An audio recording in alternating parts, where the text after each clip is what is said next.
presenciales y otros virtuales. Es decir, podríamos tomar, por ejemplo, presencial el miércoles 23 a la noche en el horario de clase, el jueves por la tarde y el viernes ya tendría que ser virtual, solamente virtual. Es decir, después vamos a poner una planilla, pero una planilla para que ustedes elijan su horario, una planilla con varios horarios, porque el trabajo para promover significa un análisis que van a hacer ustedes de algún caso parecido a los que hacemos en clases y lo pueden resolver entre una y máximo de 6 personas y eso se defiende oralmente.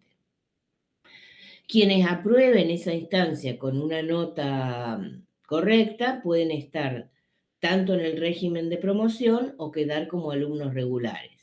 Si alguien no rinde o le va muy mal, bueno, tendrá la oportunidad de de rendir un recuperatorio, pero el que rinda el recuperatorio ya no ingresa a promoción. ¿Estamos? Porque después me dice, pero yo saqué buena nota en el recuperatorio. Bueno, pero la promoción significa que uno ha estado siguiendo, de no mediar algún inconveniente que se puede atender, qué sé yo, digamos, si se enfermó ese día o algo así, lo podemos entender. Pero van a tener 2 o 3 días para defender el trabajo y con un horario grupo o individual. Y entonces, quienes ingresen a la promoción van a tener que, además de, bueno, como dice el programa dice, digamos, la promoción se otorga a aquellos alumnos que alcanzan un promedio determinado y que rinden en el integrador, no en su recuperatorio. ¿Estamos? Bien. Y entonces van a tener una semanita antes para poder hacer el trabajo, ¿verdad? Porque el trabajo supone un trabajo de investigación sobre temas de la materia, pero lo hacen en su casa con libro abierto. Total, lo que importante es que se entienda la materia, no que se memorice. Bueno, entonces vamos a tratar de repasar algunos conceptos de cultura y sobre todo lo que ingresaría al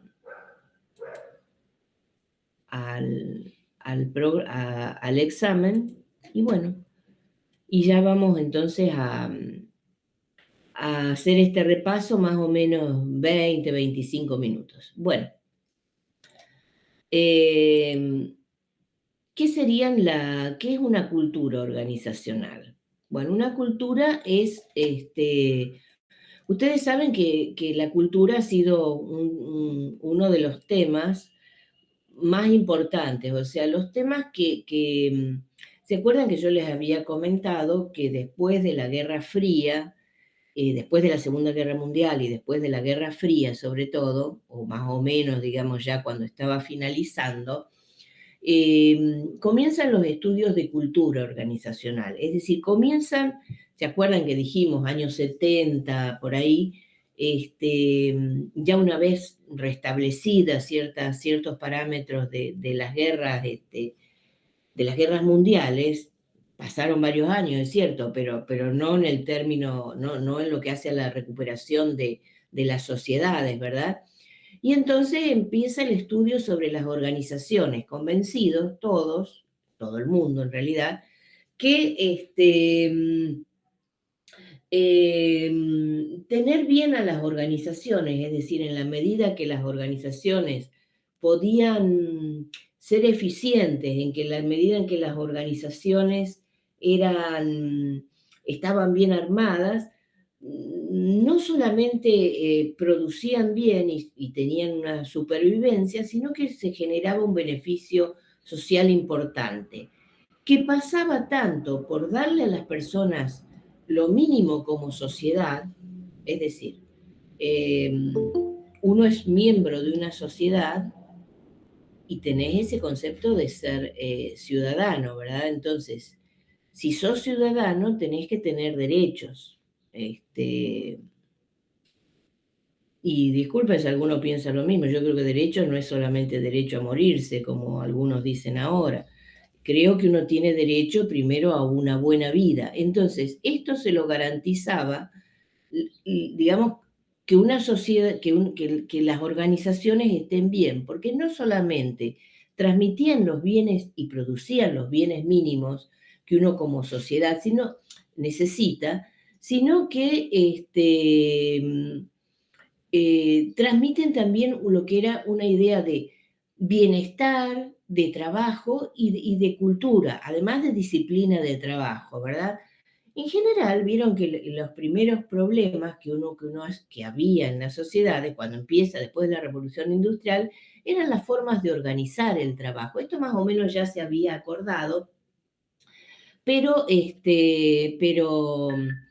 pero lo que se llegó a resolver es que, digamos, bueno, que justamente las organizaciones canalizaban los problemas, porque uno en la organización veía que si yo tenía un problema, por ejemplo, que necesitaba un día para estar en tu casa, qué sé yo, con tu familia, o bueno, entonces, o además de un día, que eso era el domingo, y derivado a veces de cuestiones religiosas, necesitaban un mediodía, entonces aparece lo que se llama el sábado inglés. Era una forma de canalizar problemas y que los problemas encontraran algún tipo de respuesta. Entonces ahí empiezan, sobre todo en la época que empieza el tema, el análisis de la cultura de las organizaciones, entre otros problemas. ¿Se acuerdan que vimos, cuando vimos entorno, las primeras teorías, que esas son las que hacen a la sociología de las organizaciones, es cómo aparece mirándose el entorno? Y después, entonces, bueno, aparece con mucha fuerza, y sobre todo en la corriente francesa, este, un autor muy importante, falleció hace muy poquito, que se llama Sensolier. Sensolier, que más trabajó el tema cultura organizacional, y bueno, justamente tenía le daba relevancia porque en realidad entendía que la cultura no solamente ayudaba a la organización, sino que la cultura, aunque uno aportara su cultura a una organización, en general era el eje por el cual uno podía llegar a una supervivencia de verdad y a un beneficio muy, muy importante. Y entonces, saber sobre la cultura significaba, primero, manejar, poder vincularnos, ¿verdad? O sea, no solamente uno tenía que partir de premisas económicas, sino que también, digamos, uno trabaja bien cuando es parte de algo. Como herramienta justamente para comprenderla y poder ayudar, y también se vio que era un método efectivo para la gerencia aprender cómo es una cultura, porque con eso uno podía, digamos, marcar el control de una organización. Creo, no me acuerdo si lo dijimos, pero si lo recuerdan más o menos, habrán visto, o por lo menos lo han visto en alguna película, cómo a veces el manejo de una cultura hace de herramienta para controlar. O sea, y bueno, la cultura siempre estuvo en manos de los antropólogos en un momento, cuando la antropología aparece como ciencia autónoma. Pero ¿qué pasaba con los antropólogos? Los antropólogos, en realidad, en algún momento, y posiblemente no todos, sin lugar a dudas, pero, y esto aparece en la época de la formación de grandes imperios, y sobre todo en África, no sé si recuerdan, los antropólogos han tenido algún rol un poco complejo en su momento. ¿Por qué? Porque uno se entiende que cuando uno conoce una cultura la puede también controlar. O sea, los antropólogos tuvieron un rol importante en el desarrollo del imperialismo, digamos, sobre todo en naciones, en territorios como África, ¿verdad? Bueno, sus distintas naciones. Pero bueno, lo cierto es que uno, controlando una cultura, puede controlar en realidad a una población. Por eso son los estudios de marketing político y todas esas cosas que...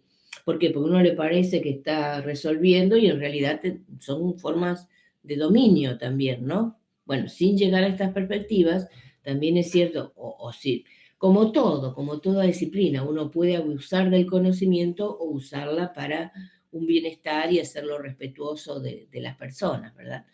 Pero, bueno, entonces se empezó a usar cuando se analizaba la cultura desde la perspectiva de integrar y generar consensos, ¿verdad? Digamos, decir, bueno, yo sé que, digamos, que las personas tienen esta práctica o que se sigue en estas organizaciones, son muy importantes las premisas de los fundadores, o no lo son, y la gente ya las quiere cambiar. Entonces, bueno, son justamente para el logro de consensos, que eso sería una de las formas más sanas, ¿verdad? Digamos, de conocimiento, justamente para resolver cuestiones ambiguas, algo así como uno a veces superpone prácticas y superpone, incluso las hace contradictorias, normativas, ¿verdad? Entonces, ¿por qué? Porque en realidad una normativa va hacia una lógica y la otra va hacia alguna cuestión que es cultural. Y a veces pasa, miren, a veces, en serio, pasa a veces entre las normas.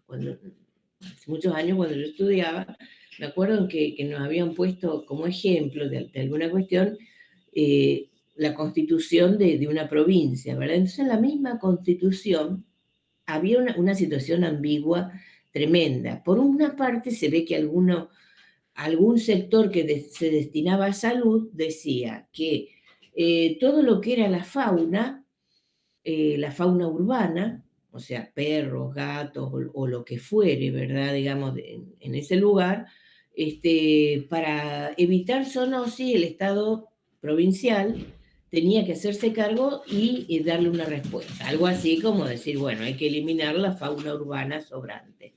Y en otro capítulo, tomado por otras cuestiones, decía, bueno, la fauna hay que protegerla. Cuestión que uno leía esa constitución y decía, ¿qué estamos haciendo, verdad? Entonces, bueno, fíjense que a veces, no tan extremo, pero, y eso es la constitución de una provincia, ¿eh? Bueno, la perspectiva de la diferenciación, donde yo entiendo que puede haber, sectores que son distintos, ¿por qué? Porque evidentemente puedo imponer lógicas dentro de una organización, pero entiendo que hay subculturas también. ¿Por qué? Bueno, porque es más probable, por ejemplo, un sector obrero que pudiera haber, o de planta, llamémosle así, que pudiera haber en una organización, es más probable que por compartir ciertas cuestiones hagan una especie de subcultura, o a veces la subcultura se hace, qué sé yo, por ejemplo, en los laboratorios de investigación o en los sectores de comercialización. La subcultura puede darse por distintas prácticas. ¿Es malo? No es del todo malo. Lo que sí hay que reconocerlo, ¿verdad? Y ahí, bueno, puede generarse alguna tensión. Pero también hay veces que sirve para que estén integrados. Y otras veces es también para entender una perspectiva de fragmentación cuando nosotros podemos tener múltiples centros, ¿verdad? O sea, ¿es malo esto? Y hay veces, qué sé yo, digamos que uno tiene unidades descentralizadas y no es malo tener distintas unidades. Por ejemplo, los McDonald's, que están en todo el mundo, no son iguales acá y en la India o en China. Porque evidentemente respetan lógicas distintas. Tampoco son iguales, no sé si sigue así, si hay alguien de la ciudad de Santa Fe. Antes no había cervezas. Y en Santa Fe habían puesto, sí permitían con el famoso liso santafesino. Ahora no sé si venden o no venden en los McDonald's, pero en un momento cuando recién se instalan, no se vendía. Y bueno, entonces hay veces que también es bueno para darle justamente, si bien es cierto que van a ser cuestiones contradictorias, también es bueno para reconocer esas prácticas de cada lugar. Bueno, Evers, en el texto de Pfeffer, habla de esas tipologías culturales y, bueno, señala esos tipos distintos, ¿verdad? Que son legítima, eficiente, tradicional y utilitarista. Y no quiere decir nada más que esto, ¿verdad? Entonces, eso lo ven nosotros no tomamos cuadros de memoria, ni mucho menos, pero bueno. Legítima, acuérdense, legítima es cuando algo legítima no es lo mismo que legal. Legítimo es algo que está aceptado, consensuado. Eficiente, bueno, quiere decir que me permite los logros determinados. Tradicional es aquello que se refiere a cuestiones que ya respetamos. Y utilitarista es, bueno, hacia esos, básicamente hacia esos objetivos más de corte económico, ¿verdad?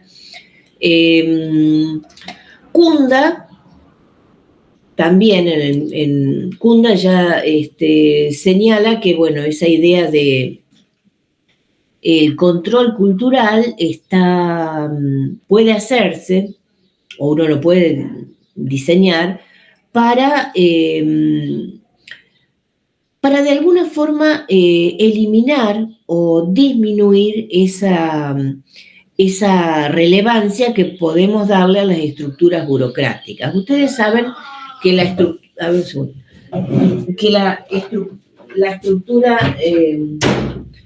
estructura burocrática a veces nos da trabajo. La burocracia, en principio, recuerden que era esa idea de racionalidad pura y plena, pero que no lo es tanto. En realidad, todo el mundo sabe que la burocracia, por más que queramos, no es tan racional. Si no, miren, cuando predomina demasiado la estructura, es como un esfuerzo que incluso que puede haber sido innecesario. Entonces, Kunda dice que, bueno, justamente el control cultural permite de alguna manera no restar importancia por decir, bueno, le restamos, pero como que de alguna forma supera ese esfuerzo que nosotros hacemos por cumplimentar la burocracia, y que en realidad la burocracia sirve y no sirve tanto. O sea, ustedes han visto, saben lo que es el trabajo a reglamento, seguramente. ¿Qué es el trabajo a reglamento? Cuando trabajan lo mínimo posible para que no lo echen, pero están cumpliendo con su trabajo. Claro. Sí, ¿alguien más quería decir algo? Por es decir, sí, perdón. Trabajar bajo ciertas disposiciones que te imponga la empresa. Claro, y cumplirlas tal cual lo que te dicen las disposiciones. Por ejemplo, muchas veces cuando hay paro de transporte, por ejemplo, o trabajo a reglamento, en realidad las cosas no salen. Es decir, que uno se esfuerza por cubrir con la estructura burocrática, pero saben todo, por eso se hizo el trabajo a reglamento, porque se sabe que la cosa no sale, o sea, porque uno no puede detallar todo. Entonces, por ejemplo, cuando el transporte hace un paro a reglamento, cumple exactamente lo que tiene que decir. Entonces, está dicho, por ejemplo, que el transporte público urbano tiene que parar exactamente al borde de la acera. Y cuando pasa eso, en realidad el transportista, el conductor, no llega a cumplir los horarios, y todos sabemos que nos bajamos un poquito a la calle para subir a un micro, o si tiene que esperar, a veces tiene que correr, o hay un auto mal estacionado, ¿verdad? Pero él cumple eso, y entonces no sale. O que, bueno, que los pasajeros deben estar sentados y nunca un máximo de, supongamos, no me acuerdo cómo era, pero supongamos 10 o 20 personas paradas. Y bueno, lo que pasa es que un montón de personas se quedan sin llegar a horario, etcétera, solamente porque ese trabajador está haciendo su trabajo tal cual lo dicen las normas, y esto pasa en cualquier cosa. Es decir, si nosotros, imagínense ustedes, a lo mejor muchos de ustedes trabajan, ¿verdad? Si nosotros trabajáramos solamente a reglamento, nada sale. O sea, ni siquiera mi trabajo, porque mi trabajo es estar un rato ante ustedes, pero bueno, después, ¿en qué horario yo hago el examen, por ejemplo? Y bueno, imagínense ustedes, o sea, en su trabajo, los que trabajen o hayan trabajado, en general no sale. no sale, ¿verdad? O sea, aún, por ejemplo, el trabajo en el call center, que uno tiene que tener un máximo de 3 minutos, creo, no suele pasar. Y hay veces chicos que, digamos, por atender un problema, exceden ese tiempo, incluso se someten a alguna posible eh, supervisión, ¿verdad? ¿Por qué? Porque, bueno, porque no se puede a veces en 3 minutos resolver todo un problema. Bueno, entonces, o las chicas del McDonald's, incluso vieron que, qué sé yo, tienen, no sé, no recuerdo bien cuántos son los minutos que tienen entre el pedido, etcétera. Y bueno, ¿qué pasa? Por ejemplo, si un cliente, vieron que además, bueno, yo sé mucho que no voy a los McDonald's, pero si uno se queda un ratito más comiendo, ellos empiezan, no sé, a pasarte el trapo de piso cerca, más o menos como te van empujando para que uno se vaya. Y si uno se queda, ¿qué pasa, verdad? No están cumpliendo la cosa. Entonces, bueno, la cuestión es que se reduce esa necesidad del control. ¿Por qué? Porque justamente uno maneja las pautas con las cuales las personas reaccionan casi naturalmente. Y se supera esa idea de, es decir, yo, eh, no sé, digamos, discuto con el jefe, ¿verdad? ¿Por qué? Porque tenemos que cumplir un horario que no sirve o que no se puede cumplir o que lo que fuere. Entonces, en realidad es como que uno, al manejar la pauta cultural, es como que ya va incorporando todo lo que son los valores, esa idea. Es como la gente dice, no, no es que a mí me controlen, pero sí, en realidad lo que pasa es que no lo saben. Bueno, evidentemente hay que usarlo con una ética profesional, ¿verdad? Uy. La otra cuestión son estos mecanismos de las organizaciones y lo que hace al manejo de la cultura, que son estas, em, también lo encuentran, digamos, es bastante sencillo, digamos, cómo se puede realizar, digamos, en sistemas participativos para la toma de decisiones. Esto sería como un óptimo, ¿verdad? Siempre que se pueda, hay veces que se incorporan, ¿verdad? ¿Para qué? Para justamente, ahí se aprende una pauta cultural también. Para manutención de esa dimensión cultural, vía símbolos, rituales, etcétera. ¿Por qué? Porque justamente a través de esos elementos simbólicos y rituales son esos aspectos con los cuales uno puede llevar adelante esa práctica. La información que tiene también sus recorridos y todo lo que son sistemas de premios y castigo como una segunda instancia para llevar adelante esa práctica, ¿verdad? Bien, Morgan, el texto de Morgan lo que habla es de a qué nos referimos justamente cuando hablamos esa idea de integración, ¿verdad? Digamos, bueno, esa idea de integración, ¿se acuerdan que la habíamos señalado en Durkheim? Cuando hablamos de cultura podemos verlo también desde, esto es lo que usan a veces los antropólogos con ese trabajo etnográfico, entre lo que es normal y lo que es anormal para una cultura. Los tipos culturales, de acuerdo a Morgan, acuérdense que Morgan señala todas las formas en las cuales puede ver la cultura. Esas culturas múltiples o verlo como una subcultura organizacional, en esa idea de jerarquías o la noción de contracultura, es decir, que al interior de una organización yo puedo encontrar algo que sería en parte distinto a aquello que yo promuevo. ¿Por qué? Porque una cosa es una diferencia cultural y otra cosa es lo que se llama contracultura, es decir, depende cómo sea la actuación del sindicato, ¿verdad? Pero podría pasar que esté en contra de estos elementos. Ahora, hablar de cultura es complicado en el sentido de ¿qué miro cuando yo miro una cultura? Bueno, y cuando uno mira una cultura, en general,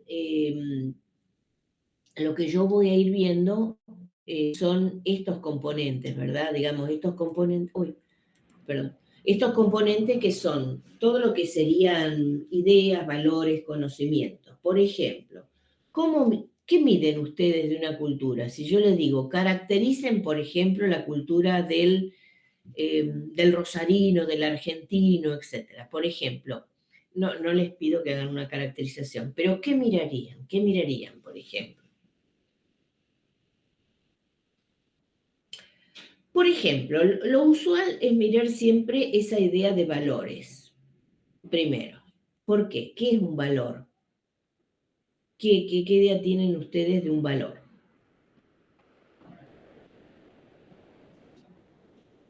A ver, por ejemplo, díganme un valor que haya, aunque sea en otra sociedad, que ustedes conozcan o que a ustedes les parece conveniente. ¿Qué es un valor?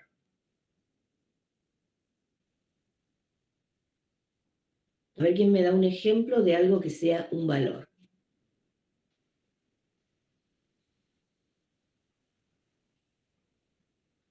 A ver.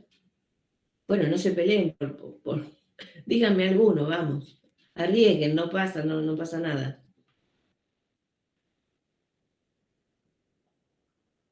A ver. Amor. ¿Cómo? Amor. Amor. Sí, perfecto. Sí, son valores, perfecto. Así como puede ser, por ejemplo, un valor social que hay en la sociedad, por ejemplo, es la educación. Pero en realidad, fíjense que, como dicen, bueno, sí, esas cuestiones de respetarse, de amarse, digamos, de comprenderse, son como muy genéricos. O sea, cuando nos referimos a una cuestión concreta, es difícil bajarlo. O sea, porque yo digo, bueno, ¿y qué es la educación? ¿Es el Ministerio de Educación o es ser educado? O cuando dicen, sí, respeto, pero ¿respeto a qué? ¿Qué? Porque uno no puede ser tan respetuoso, por ejemplo, pero uno tiene que decir lo que piensa, por ejemplo. Entonces, y si el otro, bueno, entonces el valor en general es una cuestión abstracta, muy genérica. Se encuentran en general, son pocos los valores claros, y está bien que así sea, porque el valor desprende después otra cantidad de componentes y de elementos. Por ejemplo, asociado al valor van las prácticas, o sea, lo que se llama hábitos, en realidad dentro de la comprensión más sociológica, hábitos, o sea, la escala sería valor. Valor es algo muy genérico y es abstracto. ¿Es malo verlo? No es bueno. Es bueno. Pero lo que pasa es que es difícil cambiar el valor, pero sí puedo dirigirme a otros componentes y verlo además al valor, porque el valor yo no lo veo así, que sino el respeto. Sí, puedo definir qué es el respeto, ¿por qué? Porque veo, por ejemplo, que al anciano se lo respeta, o veo que, no sé, al niño se lo respeta, ¿verdad? Entonces veo cosas pero el valor no lo veo en general, pero sí lo voy a ver, lo voy a visualizar en hábitos y costumbres. Es decir, es costumbre darle un asiento a la persona mayor, es costumbre, no sé, que los sectores, digamos, que la gente defienda la educación de sus hijos, ¿verdad? ¿Por qué? Porque es una forma de no quedar marginales o lo que llamemos educación, ¿verdad? Educación es también irnos formando no solo para obtención de un título, sino también culturalmente, ¿verdad? Y hay diferencias entre lo que yo llamo educación, ¿verdad? Pero bueno, pero aparte de esas diferencias puede haber esas prácticas, hábitos y costumbres que están vinculadas a un valor, ¿verdad? Entonces, valores significarían una cuestión como muy abstracta. Más concreto son costumbres y hábitos, es decir, es común, a nadie le llama la atención que una familia, aún cuando uno tenga problemas económicos, haga gastos importantes para llevar a tu hijo a la escuela. o que, no sé, digamos, que uno haga esfuerzos, o sea, ustedes un viernes a la mañana, frío, etcétera, muchos a lo mejor hasta podrían estar trabajando, o no sé, son jóvenes además, o sea, pero están escuchando pero evidentemente se están formando por algo, primero que les interesará, sin lugar a dudas, pero además están haciendo un esfuerzo. Yo sé que uno hace un esfuerzo y qué sé yo, que se tiene que quedar estudiando muchas veces y leyendo cosas, algunas les gustarán más, otras les gustarán menos, pero son cosas que son esfuerzos que nosotros hacemos, ¿verdad? Para algo, ¿verdad? Entonces, sí podemos ver más las prácticas y las costumbres, o los hábitos, si quieren llamarle así, hábito es habitual. Y esos son reflejos de aquellos valores, pero el valor no lo van a ver en general. Y es más, alguien que nombra mucho un valor en general, ahí se puede sospechar. El otro punto también son los rituales. Ustedes, ritual es una palabra que capaz les suena derivada derivada de lo religioso. Y sí, es derivada de lo religioso, pero la palabra. Ahora, ¿ustedes tienen rituales en su vida cotidiana? ¿Quién tiene algún ritual que nos quiera comentar? Sí, puede ser las formas de estudiar. Perfecto, sí, qué sé yo, un ritual, no sé, por ejemplo, hay gente que arma la mesa para estudiar y lo primero que va a buscar son los apuntes, el termo, y si hace mucho frío una manta, o con los amigos, el termo y el mate, ¿verdad? Por ejemplo. No vamos a la Eh, cancha. Cuando van a la cancha, por ejemplo, van a buscar amigos, hacen la previa, qué sé yo, bueno, lo que sea. En realidad tienen un montón de rituales hasta para levantarse. Habrá algunos que tienen el hábito de, no sé, de ducharse a la noche, otros a la mañana, pero en general tienen un ritual. Atrás de la ducha hay un ritual. Fíjense que uno, no sé, digamos, usa un jabón perfumado o no perfumado, ¿verdad? Cada uno hace su ritual. Son pequeñas ceremonias que tenemos, incluso cuando salimos con nuestros grupos de amigos o cuando vamos a la facultad, ¿verdad? Los alumnos se visten de una manera que no es la misma que cuando salen con sus amigos, y está muy bien, ¿verdad? Pero tenemos un montón de rituales en realidad. Cuando vamos a comer, qué sé yo, cuando nos presentan a la familia de alguien o cuando vamos a comer a la casa de algún, no sé, nos invita a comer la mamá de algún amigo que nos quedemos a comer, o cuando vamos a algún lugar de vacaciones, ¿verdad? Bueno, tenemos un montón de rituales en general. Fíjense que el ritual es lo más observable. Y les digo una cosa, yo que he trabajado un poquito en algún momento en todo lo que es marketing, mercadotecnia, mira el ritual. Más, si podemos mirar lo otro, también lo miramos, pero en general en el ritual uno mira los pasos de alguien. Y en esos pasos sabe, por ejemplo, si el producto es nuevo, si lo va a poder incorporar o no. ¿Por qué? Porque en los rituales que tenemos todos sobre algo, si yo pongo un producto que es, aunque sea muy bueno, pero resulta incómodo, bueno, seguramente la gente no lo va a aplicar. Por ejemplo, yo no sé si alguno recuerda, hace muchos años, la Virginia había sacado un té que estaba envuelto en un papel distinto, de mucha mayor calidad, pero no ponía el hilo, ¿vieron ese hilito es el té en saquito sería? Pero no era un saquito común, era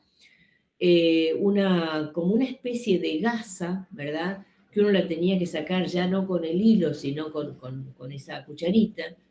Y era riquísimo, pero no dio resultado. ¿Por qué? Porque en general eh, salvo cuando uno que se lo toma en su casa o en la ceremonia del té de las 5 de la tarde, ¿verdad? Con los rituales propios, uno lo puede tomar en una oficina o cuando están estudiando, lo que fuera, resulta incómodo tener que o estar rebuscándolo con la cucharita, ¿verdad?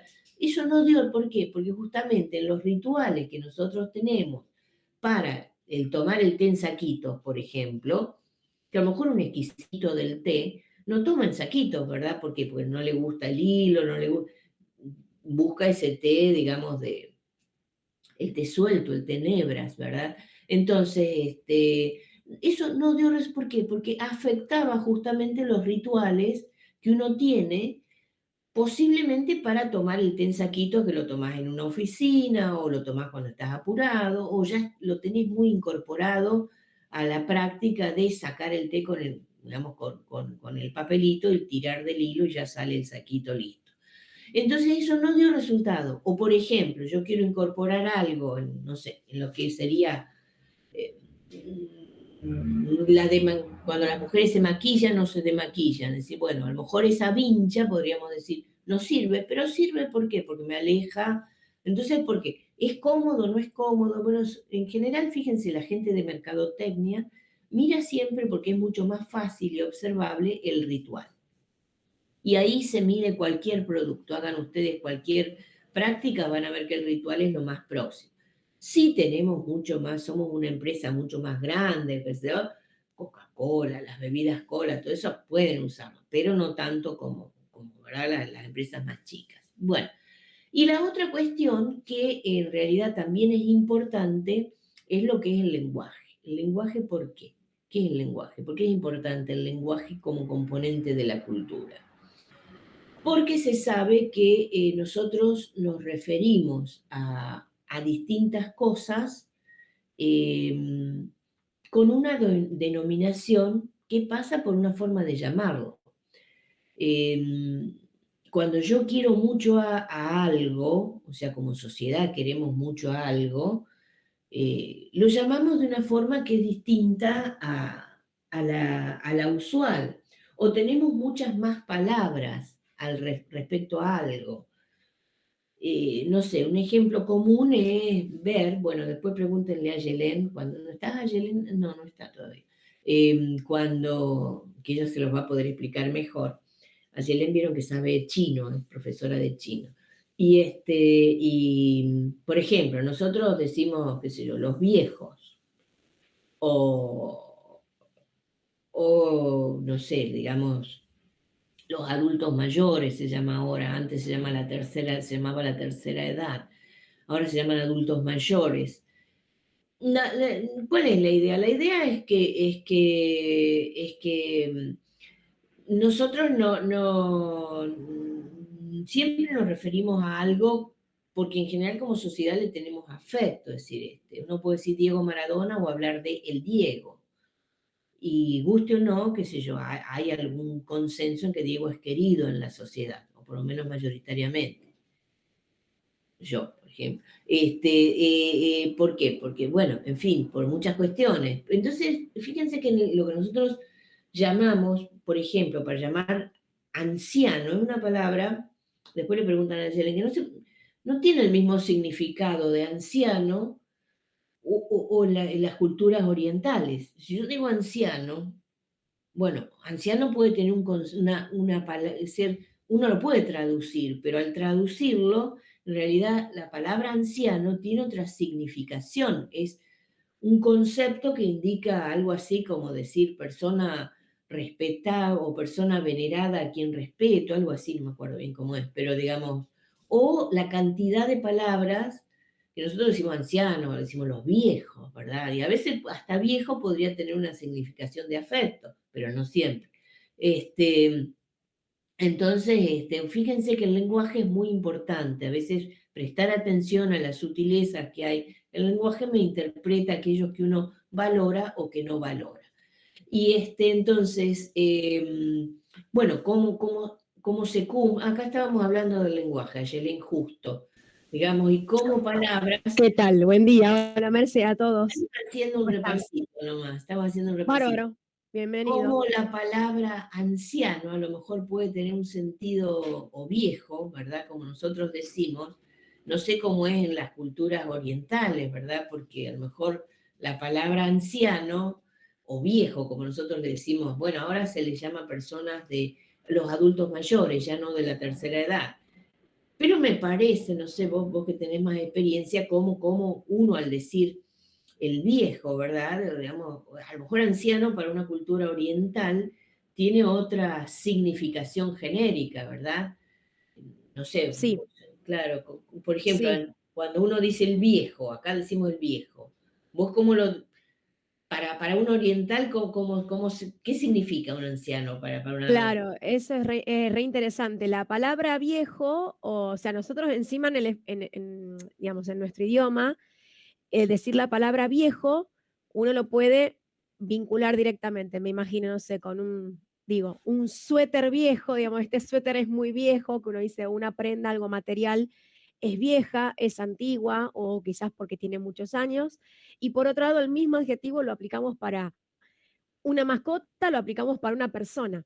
Y en realidad, por ejemplo, en idioma chino, la palabra viejo o el adjetivo viejo, hay un viejo para los objetos que se lo vincula con lo antiguo, con lo que ya tiene mucho uso, y ni siquiera los adjetivos no tienen ni, digamos, ni digamos, no quieren demostrar ni un aspecto ni positivo ni negativo, digamos, son como neutrales, no tienen ninguna tendencia ni positiva ni negativa ni peyorativa.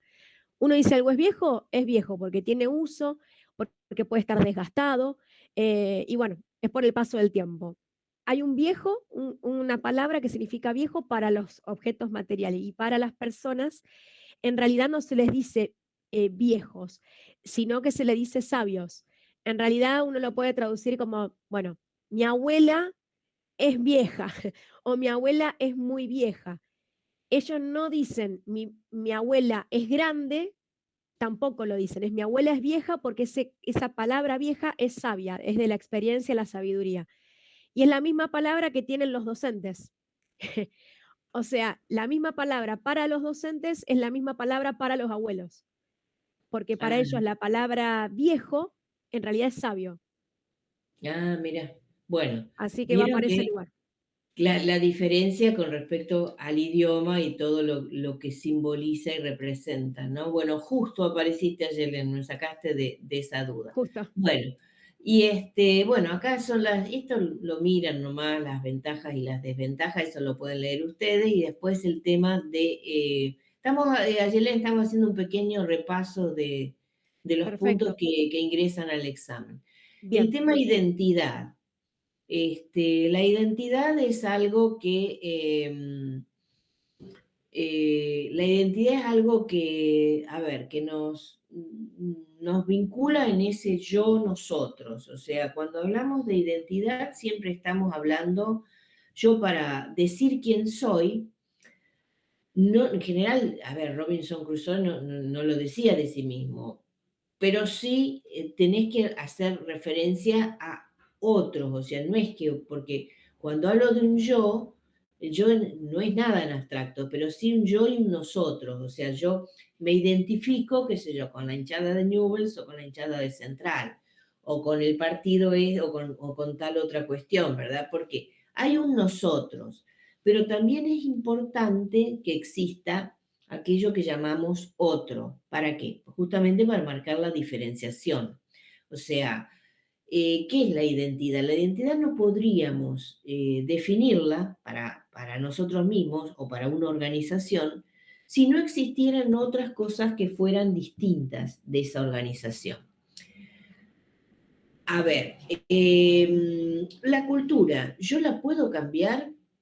Y sí, justamente lo que estábamos viendo es cómo justamente el lenguaje, el hábito, las prácticas me sirven para ir haciendo, obviamente con mucho tiempo, ¿verdad? Bueno, ahora después vamos a ver convenciones y eso me sirve para cambiarla, pero es una teoría muy reciente. Si yo no aplico estas cuestiones, ¿la cultura se cambia? Sí, la cultura se modifica con el tiempo. ¿Se puede presionar para que la cultura cambie? Sí, podemos presionar para que la cultura cambie. Por ejemplo, las bebidas cola, Pepsi y Coca-Cola, compitieron en un momento para imponer como gusto, digamos, en lo que son las comidas, las bebidas cola. O sea, antes no sé, uno bebía, almorzaba o cenaba con jugos, refrescos, sodas, o agua directamente, o aguas con algún sabor, ¿verdad? Pero digamos, la bebida cola no era lo usual. Estas gaseosas sí hacen una campaña, aun cuando entre ellas compitan, para imponer la bebida cola en el almuerzo. Y bueno, creo que más o menos lograr. Después siguen compitiendo. Pero van imponiendo las pautas culturales, es fácil cambiarlas, o relativamente fácil, ¿verdad? A ver, una empresa chica capaz que no le conviene modificar, va a perder más esfuerzo. Las bebidas cola, bueno, pueden hacer una inversión de esa naturaleza porque la hacen a nivel mundial, ¿verdad? Pero una empresa chica más vale que no se ponga a cambiar una pauta cultural para imponer su producto. Pero sí, digamos, podemos entender que hay cuestiones prácticas que las mismas culturas modifican con el tiempo. Es decir, con el tiempo uno va modificando ciertos hábitos, es decir, ciertas formas de socialización, si no viviríamos como en la Edad Media todavía, pero bueno. Entonces, se modifican las formas de interrelación, etc. La identidad ya no es tan fácil cambiarla. La identidad yo no la puedo cambiar. La cultura sí es más fácil, es decir, yo puedo ver justamente cómo defino algo con un lenguaje, cuáles son los hábitos, cómo son las costumbres, ¿verdad? Pero la identidad no tanto, o sea, algo que yo cambio mi identidad, en realidad ya dejo. ¿Quiere decir que desaparezco? No necesariamente.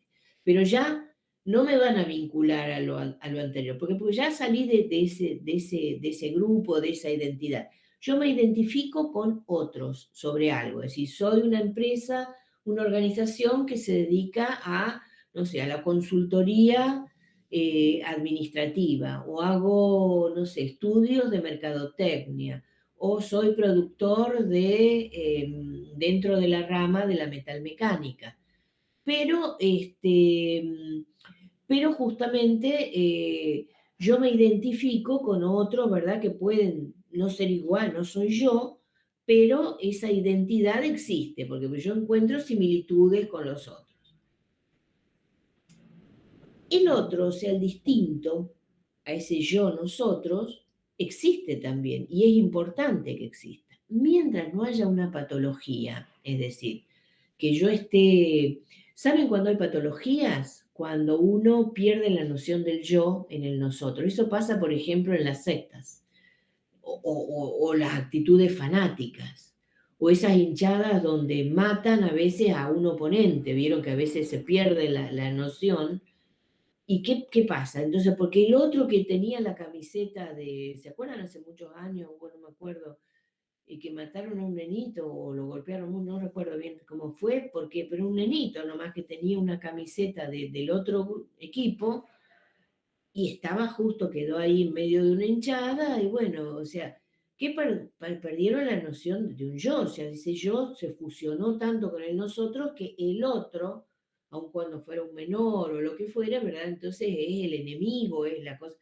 ¿Por qué? Porque se pierde, ¿verdad? Hay una patología ahí. Mientras esta patología no exista, es decir, la relación normal es que exista un yo-nosotros y el otro que sirve para esa identidad, que sirve para justamente adquirir esa identidad. Es decir, esa diferenciación hace solamente que uno se distinga. El otro puede ser, qué sé yo, el migrante, la compañía que hace otra función, no sé, el sindicato, ¿verdad? Es el enemigo. Entonces depende si la relación es, no hay patologías de por medio, el otro es sencillamente el punto de diferenciación para mí. Por eso se le llama metaconcepto, ¿verdad? Porque tiene estas componentes de estructura y autonomía que son componentes abstractos, ¿verdad? ¿Qué significan estos componentes? Identidad-estructura es esa idea de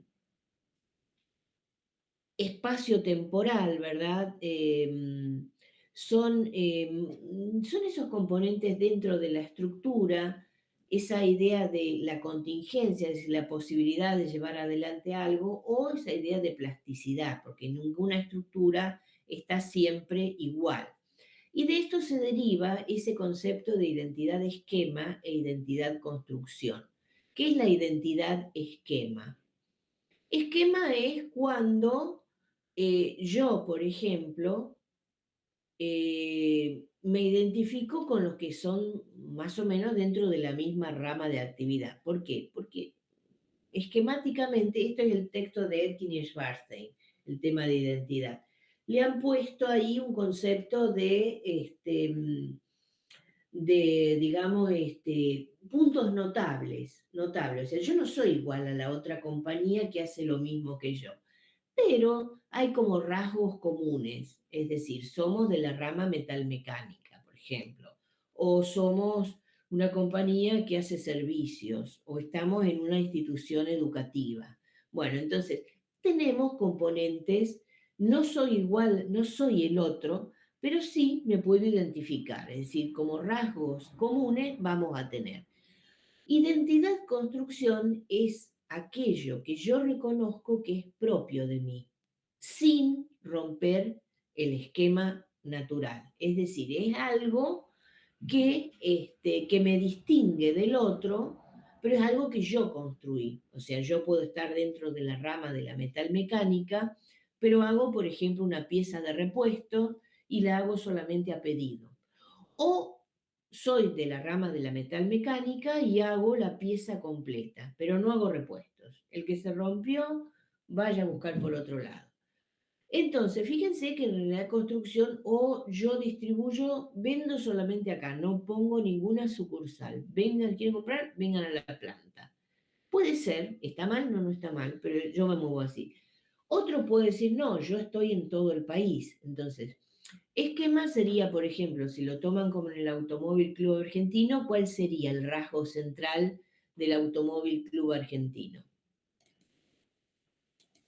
¿Qué sería el rasgo central? ¿A qué se dedica el Automóvil Club Argentino? A ver. ¿Quién sabe a qué se dedica el Automóvil Club Argentino? ¿No conocen? Chicos, ¿están ahí o no están? Sí, están. Me parece que quizás no saben que El automóvil. es el ACA. Claro, ¿el ACA qué es? Te asiste cuando uno tiene una dificultad con un automóvil. Entonces, ¿cuál es el esquema? Es el único que te asiste si uno tiene. Hay un montón de compañías. ¿Cuál es la construcción, digamos, qué es lo notable del Automóvil Club Argentino, por ejemplo, o una de las cosas notables? Es que está en todo el país. A vos te puede pasar algún problema acá en tu ciudad, si es esta, o te pasa cuando te vas de vacaciones y en general, por lo menos el compromiso, responder. Es decir, te va a buscar o no sé, te hace una reparación, después te la cobrará o no, no sé, bueno, eso son otras cuestiones. Pero ese sería el principio. O sea, identidad de esquema y construcción son esos principios destacables, ¿verdad? La otra cuestión es que dijimos esa noción de autonomía. Y eso se da en relación a esa idea de supervivencia de la organización. Es decir, y eso viene también de cuando el concepto de identidad es sano, porque uno puede sobrevivir modificando algo, pero no es que, digamos, porque modificaste algo ya desapareciste. Es esa idea de el principio de identidad, digamos, de un yo y un nosotros normal. ¿Sí? ¿Qué ocurre en esto? Cuando uno cambia algo, es decir, por ejemplo, la supervivencia, una empresa recuperada, que es una empresa que a lo mejor había sido o abandonada o dejada, decir, bueno, cerramos, quebramos, y los trabajadores dicen, bueno, no, está bien, la empresa cerró, quebró, etcétera, pero nosotros vamos a recuperar esto y nos ponemos a hacer, qué sé yo, digamos, a continuar con esto. Por ejemplo, hay la fábrica Mil Hojas de pasta, o creo que hay una cristalería, digamos, que es una empresa recuperada que lo que pudo hacer es decir, bueno, continuamos trabajando. Y esa idea de, digamos, continuamos, ¿Es exactamente igual? No, absolutamente igual no, pero uno continúa siendo dentro de esa dimensión. Y el otro enfoque, ¿verdad?, es eso que señala Netkin y Schwarzschild, que son esa idea de complejidad que tiene la identidad, por el cual uno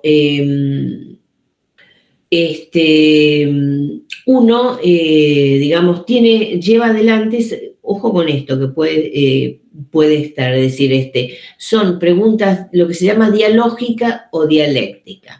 Dialéctica es una palabra tomada del marxismo, pero también está tomada en realidad, digamos, tiene esa raíz del griego, ¿verdad? Del griego antiguo, o sea, dialéctica es esa idea de oposición, es decir, cómo algo cambia o se modifica, es decir, qué se toma para modificar algo. Es decir, más que nada un proceso de transformación de algo, es decir, cambio de ser una empresa una empresa privada que hace cristales, a ser una empresa recuperada que hace cristales. Es decir, hubo un proceso de alguna cuestión. Y dialógica son esos estados internos que reconocen que puede haber lógicas distintas, ¿verdad? Y, es decir, formas de entender distintas la realidad. Es decir, son como día, en griego es esa idea de oposición, de opuestos, ¿verdad? Del diámetro, es decir, son cosas que atraviesan longitudinalmente una circunferencia, ¿verdad? Pero bueno, porque de un punto al otro, es decir, esa idea de opuesto, ¿verdad? Son modos de pensar diferentes, una realidad que puede ser única, pero yo la pienso distinta. Bien, bueno, estos serían los puntos que nosotros repasamos hasta ahora, que son hasta acá, con todo lo que es lo anterior, son esos puntos tal cual nosotros lo vimos. Me parece que seguir en este momento dándoles los otros conceptos no creo que sea conveniente. Yo los dejaría aquí. Si alguien tiene alguna pregunta, me dice. Entonces sería unidad 4 completa y la unidad 5 hasta este punto. ¿Estamos? Y yo no voy a continuar explicando, porque lo que continúe explicando, ustedes tienen que centrarse ahora en profundizar y repasar estos conceptos, y bueno, después lo verán. Pero, digamos, yo voy a estar disponible por la tarde. Si alguien quiere hacer alguna consulta, también podemos hacerla. Si necesitan alguna consulta, hasta podemos armar un pequeño meet y nada más. Pero, digamos, yo les diría, no voy a ponerme a repasar convenciones ahora, porque ya, digamos, no va a entrar en el tema, y hoy es una clase de repaso, apoyo para el examen. Así que no me parece prudente continuar. No sé si alguien quiere hacer alguna pregunta. Profe, ¿tiene 2 intentos o un intento el examen? Dos. ¿Listo? 1 hora. Es muy similar en las formas de llevarse adelante el examen. Es decir, acuérdense, son esos 60 minutos, tienen preguntas de verdadero o falso y tienen alguna para desarrollar. Bueno, y si les va mal, si tienen algún problema, tienen otro intento. Sí, si les va bien, ya, digamos, hacer otro intento no tiene mucho sentido, pero bueno, tienen disponible. ¿Y qué más? Bueno, recuerden que está puesto en plataforma, pero solamente van a poder ingresar desde esta noche a las 24 horas, o sea, empieza a estar disponible a las 0 horas del 4 y va a cerrar a las 23:59 del 5 de junio. Y bueno, ustedes, como siempre, elijan ahí el momento que lo van a resolver y nada más. O sea, hasta si alguien necesita alguna consulta, hasta esta tarde la podemos resolver.